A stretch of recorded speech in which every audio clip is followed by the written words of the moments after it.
प्राचीन भारत के एक शांत वन में एक छोटा सा आश्रम था, जहां प्रकृति की गोद में साधु संत तपस्या किया करते थे और वातावरण भक्ति से भरा रहता था। उसी आश्रम में उपमन्यु नाम का एक बालक अपनी माता के साथ रहता था। उनका जीवन बहुत साधारण था, लेकिन उनके संस्कार और विश्वास बहुत महान थे। एक दिन बालक उपमन्यु ने अपनी मां से दूध पीने की इच्छा जताई। उसकी मासूम आंखों में एक छोटी सी चाह साफ दिखाई दे रही थी। घर में गरीबी होने के कारण उसकी मां के पास दूध नहीं था। उसने आटे को पानी में घोलकर उसे दूध जैसा बनाकर बेटे को दे दिया।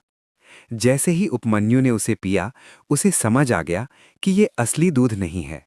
वो दुखी हो गया और मां की ओर देखने लगा।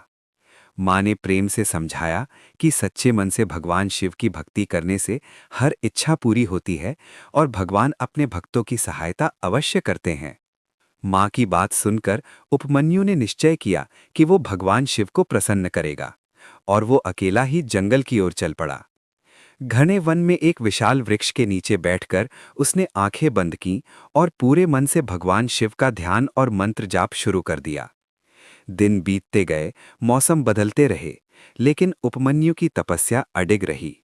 न गर्मी उसे रोक सकी, न वर्षा और न ही ठंड।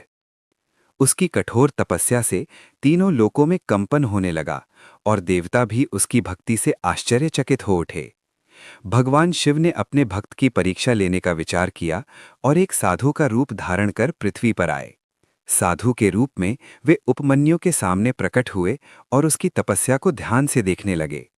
उन्होंने बालक से पूछा कि वो किसकी आराधना कर रहा है और इतनी कठोर तपस्या क्यों कर रहा है। जब उपमन्यु ने शिव भक्ति की बात कही, तो साधु ने भगवान शिव की निंदा करनी शुरू कर दी ताकि उसकी परीक्षा ली जा सके। ये सुनकर उपमन्यु क्रोधित हो गया और दृढ़ स्वर में बोला कि भगवान शिव सबसे महान हैं और वो उनकी निंदा कभी नहीं सुन सकता। उसी क्षण साधु का रूप समाप्त हुआ और वहां स्वयं भगवान शिव अपने दिव्य स्वरूप में प्रकट हो गए।